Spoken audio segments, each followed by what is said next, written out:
Hello and welcome to Flashback Generations episode 35. Today, Pete and I, and no car, we've probably done away with the car now, by now, are going to be joining the famous Nexu creatures in the skirmish version of Imperial Assault. You guys know that by now, surely, on episode 35. So what we're going to be talking about is like how they, where do they even like come into the Star Wars universe? Do you know, Pete? Yeah, I know.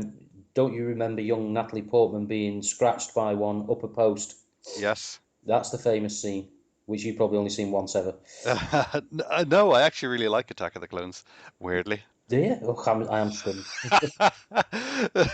That's on tape as well. Revelations. Yeah, I actually think it's the best of the prequels, but I know loads of people would disagree. I am less disgruntled with the prequels than a lot of people. They've got terrible problems, but you can get over it.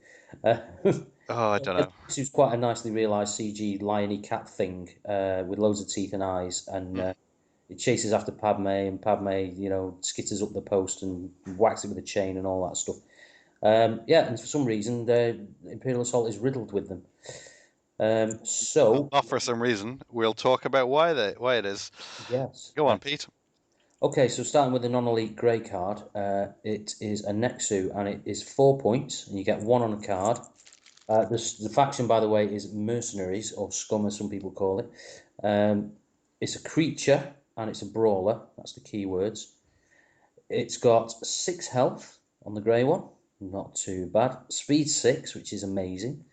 It's got one white die for defense, which is unusual in a mercenary figure. And its attack is red and green, close combat only. It's big claws coming at you and teeth. Its keywords are mobile. It's always got mobile, so it can pretty much dance around on the scenery. It doesn't care about terrain and stuff, or other opponent figures. It doesn't suffer penalties for opponent figures either, does it? It's got bleed all the time, so if it damages you at all, you're bleeding. It's got Surge Cleave 1, so it's that's not too bad. You can attack somebody else. You can put 1 damage on somebody else during an attack. It's good, yeah. And it's got Surge Pierce 2, which is really decent as well. That is decent. Yep. So the fluff around that is obviously very sharp claws that make you bleed a lot, as seen in the movie. Um, okay, its special abilities are, for one action, it can pounce. This one's caused a lot of controversy and rows and rules debates at tournaments. Pounce, place your figure in an empty space within 3 spaces. Then you may perform an attack.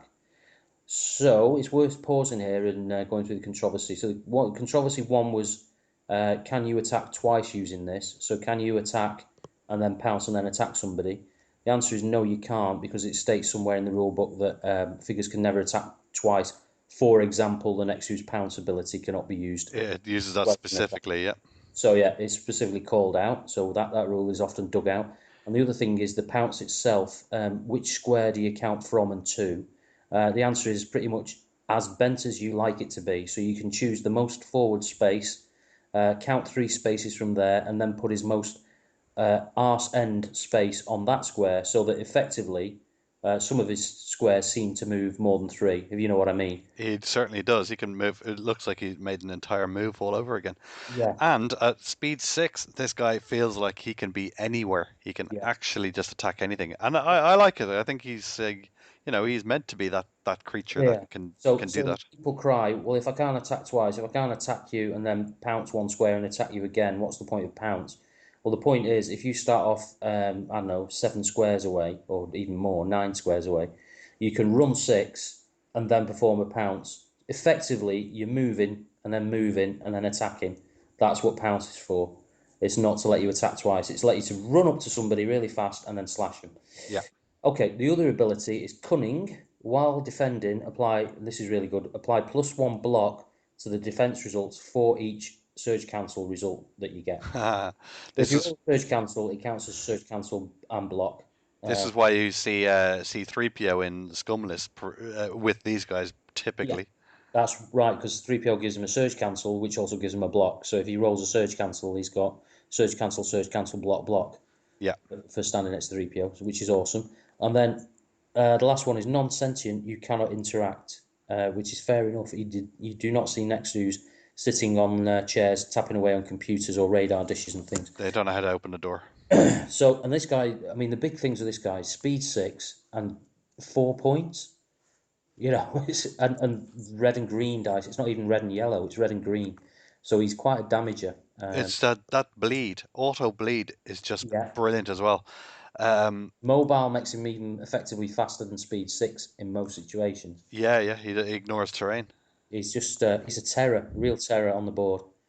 They're absolutely brilliant. I think that one of their biggest downfalls is they occupy four spaces Yeah. So because they have trouble landing. Some you've got to find room to sit, haven't you? At the end of the day. um, but it's not that. It's they can never really hide. They've always got like they're just taking up a bit more room than you'd like them to. Yeah, And it is a they big old creature in the film though, so it's fair enough. if they could, I find that as well as that, you can't just sort of say, I want gonna have six Nexus because two of them will get in and fight, and then the rest of them are just like, well, we can't fit. Well, unless they dash around the other way and attack from the rear, it's a possibility. But yeah, they get a bit. They're built for arena combat and jungles and things, not tight corridors really.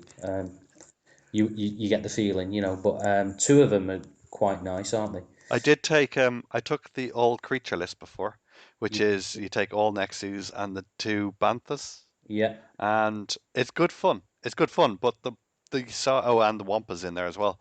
But the size of the block that they take up is the footprint, I should say, way too much. It's just it doesn't work. yeah, Uh, you know, yeah. They do start tripping over each other a bit. well, your opponent can just start putting himself in a way that you can't actually move past yourself. Yeah, that's it. That's it. If they see it coming, they can stagger their troops around so there's no four space caps for you to land in. Yeah, It's best to get around that with speed 6 and a pounce. You've effectively got speed 9 and a bit. Um, so it's tricky to block everywhere. And very often I found myself, even with the trooper spam list, with one of these guys coming at me from the front and the other one somehow got round the back. You know, he's actually sort of skittered through me. It's very hard to cover all the spaces. can I tell you a cheat that I know? Go on. This is for the listeners at home as well. The Beastmaster, you give it to them. Pretty much, you're moving. You move all your stuff. They move all their stuff. Your last activation, you do it with Beastmaster on a Nexu. You, there's a good chance you'll be able to reach them in turn one and go run in there and actually jump. You have your pounce, attack someone. Okay, you get in there and they don't get a retaliation because they had less activations. They didn't Yeah, expect, yeah. they didn't see it coming. Then it's your turn next. Your first activation. You use Beastmaster. Hit somebody or pounce out of the way, hit another person, then run away. So you've essentially just had a free strike. Yeah, yeah.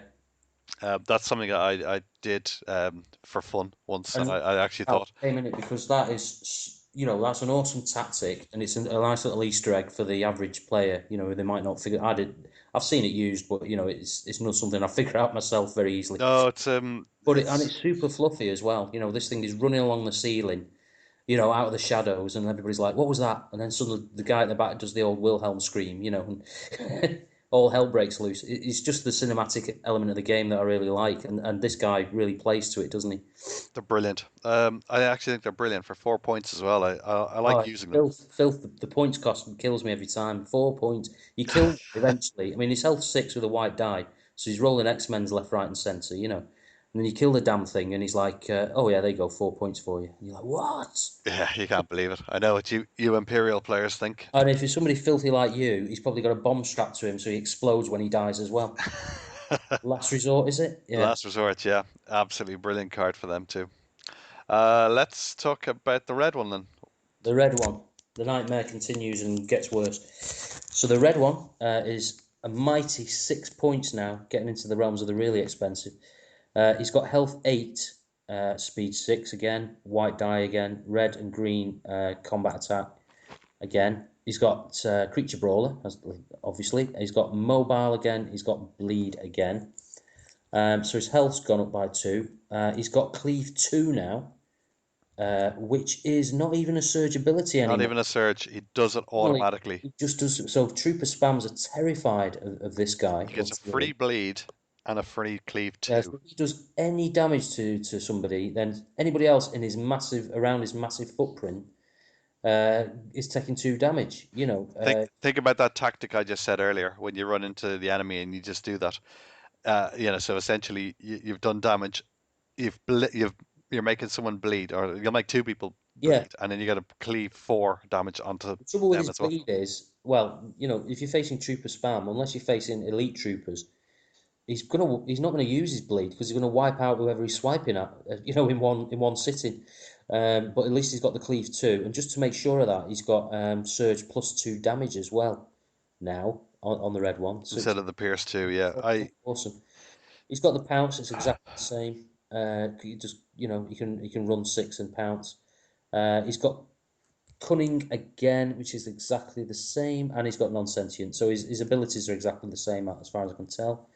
So he's got the +1 block to the defense results for each surge cancel you roll, and he can't interact. But he's just the same thing. He's 2 measly points extra, and he's just tons better because he's got 2 extra health. He's got the cleave 2 always on. He's got the bleed always on, and he's got surge +2 damage as well. So there's you, only one thing to spend his surge on, which is +2 damage. So he's just, he's really good.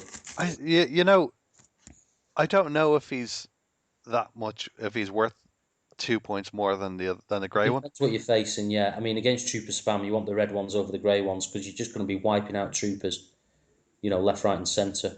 Um, if you're against elites, The elites, the he's a little bit less. He's got a bit more punch with his surge +2 damage. when I look at it, it's 50% more than the grey one. He is, yeah. I mean, it's still Uh, 12 points for 2 of them versus 8 points for 2 of the greys. It's not the end yeah, of the world, is it? no, I don't know. Do you know This what? They're way, both you've they're really got both to think brilliant. about the rest of your list, haven't you, and what you want to spend your points on, really. hmm Can you afford the 4 points extra? I mean, you could take a red and a grey. That's 10. I That's think easy. I've played some good lists and people have taken one red and 3 greys, and I've actually felt that that was probably the way to do it. Yeah, What people will get confused about is that cleave too. They don't remember it happens, yeah, yeah, and it really hurts when someone goes into that red one and they tell you automatically take 2 damage. Most people will say, "Can I see that card?" yeah, yeah. It's just Well, ace. I didn't even really realise that. I was like looking at the card quizzically there, reading it. Say, is that right? Yeah, cleave 2, just on all the time. Yeah. Obviously, you've got to do a damage, but if there's anybody who's going to do a damage on his attack, it's this guy. Well, what I've talked about there is, if you got the 3 greys and the red, that's not even half your points, and Mm. you've made a very damaging list already. Yeah, plenty of room left over for 2 banthas, isn't there? So I think what Yeah, but the 9 footprint then each. is huge. 9 each, 18. Well, like you say, yeah, you do start to run out of corridor for these guys all to sit in effectively. Oh, Yeah, what I've seen these mixed in with the assassin droids. I've kind of usually beat that list most times. yeah. I You, did. you see, like you say, 2 reds or a red and a grey, or red and 2 greys with some assassin droids and a random IG-88 or some damn thing, and it just doesn't gel together because the assassin droids die too quick and are much slower. So they're coming at you in 2 waves. The Nexus come in. What they do is threaten very well. The Nexus, you can stick these guys near a terminal, and nobody in your team really wants to go near that terminal or objective or whatever it is lightly. You've then got to suddenly think, how am I going to mount an attack against that terminal without losing 3 or 4 guys around? It, Yeah, it, I love them. I it love makes Nexus. me think. I think they're great. So let's talk about lists they work in and ones that they don't work in. Uh, Okay, well, well we've actually got in detail so when you have too many creatures, it kind of doesn't work because they don't fit. yeah, I've done that. I think if you're taking 4 of these, you can't take 2 banthas. no, because the Banthas need one clear path to get through, don't they? Yeah, And so if you're taking 2 of these, you're blocking up all paths probably, or because it's not just yous in the corridor. Obviously, it's the enemy swarming down the corridor as well, and you've got to get these guys through or into the midst of the enemy. Then the Banthas obviously want to get right in the middle of it and start squashing and stomping. and pushing figures around, and it just becomes a right mess. I think two Nexus of any flavour is a good addition to a lot of lists. Yeah. You mentioned the 3PO combo, but the trouble with 3PO is he's not speed 6. So that's kind of like I say, the Nexus sat on the terminal with a 3PO behind him is even worse to get rid of, with his white die as well. And there's me, nervously poking my head around the corner, taking pot shots, and you know, they're quite tricky to get rid of that way. 3PO is very good for, yes, he can give them that free surge. That's that. Sorry, the block, but he also can give them a focus, which makes that attack even Oh, more yeah, vicious. horrific, yeah. That's I think that 3PO is an amazing addition to them. Gideon, on the other hand, I don't think he's necessary for them. No, they don't. So They're so fast already. yeah, I'm obviously talking about the typical scum list that has Gideon, 3PO yeah, and exactly. Gideon. Yeah, I mean, people who take Gideon or 3PO in a mercenary list need to go and think about their life choices really, because Do they're you just think taking the fluff. yeah, do you think that they'll work with sand people or any Well, that's the kind of mercenaries? I can see the some people herding these along. You know me, fluff player always. That feels better, and it's very hitty, but it suffers close combat itis, whereby if you're facing a shooty list, um, and the guy has the dice slightly in his blowing in his favour, stuff's going to get shot down before you can take enough of the enemy off. Really, I know. the some people kind of die. I think quite a lot. The red ones are a pain in the ass. The red sand people. The grey ones, I've found them reasonably easy to shoot down with trooper spam. Yeah. They can be a nasty shock if one gets in. But if you focus, concentrate, you can kill them reasonably quickly. But the trouble is, if you've got Nexu flying at you, you'll be shooting them first, definitely, because they are the real damage dealers, and the Sand people have got carte blanche then to bumble about wherever they need to go. What about Nexu with any of the big guys? IG or Baba? I've seen it, but Oh yeah, it doesn't work, does it? Bobber is Bobber. He does his own thing, doesn't he? He either he goes on fire and starts killing things and refusing to die, or he falls over at the first fence and just dies. That's what Bobber does. IG88 just plods along, kills a couple of people, and then explodes in a shower of fireworks. That's what he does every single game I've ever seen him in. Hmm. I don't think they really add anything or benefit from the Nexu. The Nexu are just like wave one, and then Bobber and IG, especially IG, are wave two or 2.5, later What on in the game. what I do like is that the Nexu, being a wave one, are still Oh, they're really, a hard choice. they're a nice addition to kind of various lists, but um, I think the best list I ever saw was your one side where I don't know if we were playing proper Imperial Assault then, but where you'd strap bombs to every single one of them, Oh, yeah, almost the three of that's them. funny. That really shocked you when I was telling you that. It's the perfect thing to use it on because they get in combat, they do a hell load of damage, and if they die, you're doing a hell load more damage with your bomb, your Yeah. Swiss bomb. No, you were confused when I told you that. Yeah, well, I was horrified. It was good. It'd be that super fluffy as well. They would strap bombs to these creatures, wouldn't they? The bad Yep. guys. And All right, let's move on to the command cards. yeah, I mean, Uh, the future's bright side for these guys because they're getting a big brother to come with them, aren't they? We don't know his stats yet, but the Rancor has loomed on the horizon. I can see yeah. all of these swarming around the feet of a Rancor, Well, maybe effectively. more stuff that won't fit in your deployment zone, but yeah, cool. Well, yeah, yeah, but somebody's trying. Right. First card up, Wild Fury. It's a creature or Wookiee card. So yeah, listen to the last episode for Garkhan, or a few episodes ago we did the Wookiee Warriors. Yeah. 2 points. You can have one in the deck. Used during your activation. You become focused and may perform multiple attacks during this activation. At the end of your activation, become stunned and bleeding. Right, so there's penal downsides to this card as well, isn't there? As upsides. Yeah, this to me. I love this card and I do use it as much as I can. But this to me is a card that you go, that guy's got one life left anyway. I don't care. Yeah. I've given up. Yeah, this is it says Wookiee or creature. The Wookiees is hard to get it off with them because they're close combat, whereas the Nexu are better because they can do a pounce and then attack again. Yes. One So action to pounce attack, and then use during your activation. You become focused and may perform multiple attacks during this activation. so you can do 2 attacks. Yeah, so you So throw this card down. It's 2 points, so it's not going to be negated. It could be disrupted comms away, but you throw this down, bang, suddenly you can pounce, attack, and attack. oh, with And a focus in there, focus on the first one, yeah. I think it's amazing. This card, I It's love it. really good last resort. It's another last resort. It's better than last resort, isn't it? Yeah, yeah. This card is I think it's a must-have for any creature list. Yeah, Um, especially Nexu because they will nearly always make it to the fight, won't they? it will with that jump. I mean, Yeah. you wouldn't take it in an all Wampa list. You shouldn't really take an all Wampa list anyway. But you know what I mean. It's a Uh, risk in a slow ponderous. this is the sort of thing you could use with a bantha quite well as well. Yeah, Banthas nearly always get there because there's always Beast Tamer. Oh Uh, well, the banthas are arranged. True, you can shoot with them, and it's not a half bad gun. Red, blue. Yeah, no, it's a good card. Oh, well, red, blue, and then it's red, blue, yellow. Oh, sorry, red, blue, green with Yeah, the that's a focus. good shot. So yeah, you get that. You could do multiple attacks. Although I don't know, banthas are usually better for doing other things. But you know, Yeah, it's I think it's a great card, especially with the Nexu, because that you just pouncing, put yourself in that position, and then attack a second time. Amazing. yeah.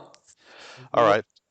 Let's go into the second. Okay, well, we love that one then. Second card we're going to talk about is Grizzly Contest. This is a newer card, actually. I don't know what the picture is. Do you know what that is? No, it's some red, angry orc-like guy with a slathering tongue, and he's ripping something to pieces. I And he doubt seems it's to an have orc. four arms, two big arms and two little arms. An So extended universe beastie that I've never heard of. this is 2 points, and you can have one in your deck. It's a brawler card. So this is actually a pretty good one for the old scum because they've got a lot of brawlers. Yeah, Used during your activation, an adjacent hostile figure suffers 2 damage, then you suffer 2 strain. right. I like it because you know that you're going to do 2 damage to someone. You're going to run up and just go, listen, you take 2 damage. It's guaranteed damage, yeah. Good for finishing off R2D2 or Luke Skywalker or somebody else who's tough to kill, you know. And well, I'm saying if you're going to take scum, then you could also like you don't really care about the strain so much because you're the person who should be doing the strain train back to them. If Yes, do you that's get what I true. mean? If Those what combos with Trandoshans, yeah, the boss stuff. yeah, whatever. So you know, I think that that's a pretty, you know, I like it. Adjacent figure suffers 2 damage. It's kind of pricey, like at 2 points. 2 points is a lot, but The thing that's good about it though is a lot of the things that you're going to use with brawler are all close combat anyway. So if you're going to do any damage, you throw it down. Also used during your activation, so yeah, so you can run up and hit always, them, and you didn't quite kill them, and they got 2 life left. Well, then you throw and this down if and you're kill them. frustrated, you can just throw this down and say, "There you go, I have killed you." Exactly. Yeah, So I mean, I think it's it feels like it should be a 1 pointer because of the penalty. I know it's only a strain penalty, but it is a penalty. But I know what you're saying. With scum, that's not always a penalty, or it's a mitigated penalty, isn't it? Because of the whatever that card is that lets you do tricks with strain. I I feel like this is a better card early early in the game rather than late. How so? If you can kill off their characters and stuff, there's a far higher chance that you can actually live. And Well, yeah, but the characters got loads of health, so early game they're less likely to, unless you've done a big Nexus strike. that's what I mean. If you And could you do, that's yeah. turn two, if you've gone in, you're doing your alpha If you manage to assault. do a really good Banther bomb and then an Nexus strike, and then there's somebody hanging around on 2 health, definitely this is the best card ever. Yeah, If it's somebody half decent like Leia, Luke, somebody like that, or one of these little skinny guys like Davith Elso, Diala, Pasco, or whatever her name is, all those sort of lower tier heroes could be finished off by this quite easily. yes, yeah. All right. What do you think of the model? Oh, the Nexus model, yeah, love it. Yeah, Yeah, I do too. love it. I really enjoyed painting it too. It's one of the best models in the core box, I think. Yeah, it's just like a big grinning, insane Cheshire Cat monster thing, isn't it? Yeah, And the painting, I mean, it's got the two tails. It's really, it's exactly out of the film. Good detail on it, good fur detail. All the little eyes are there, all the little teeth are there. I've not actually painted mine properly yet. Have you not? Because of the painting options, you can paint it an infinite number of ways. I've seen tiger coloured ones, I've seen zebra coloured ones, I've seen brown ones. You know, you can go to town on this. Yep. It's a great figure for practicing fur patterns and techniques. Just awesome. The eyes as well. I've seen people, you know, mad little yellow eyes with slitted pupils, red glowing orby eyes. You know, do what you like. Really, it's complete. You know, painter's model definitely. Yeah, yeah. I agree. I agree. I like it. 8 out of 10 from me. EVA slavers of saliva dripping out of their mouths, all sorts. It's really good. And a very cartoony sort of creature, really. So it makes it good for painting. Cool. Well, we'll leave it there. Thanks for listening, guys, and we'll see you next time. All right, cheerio. Bye.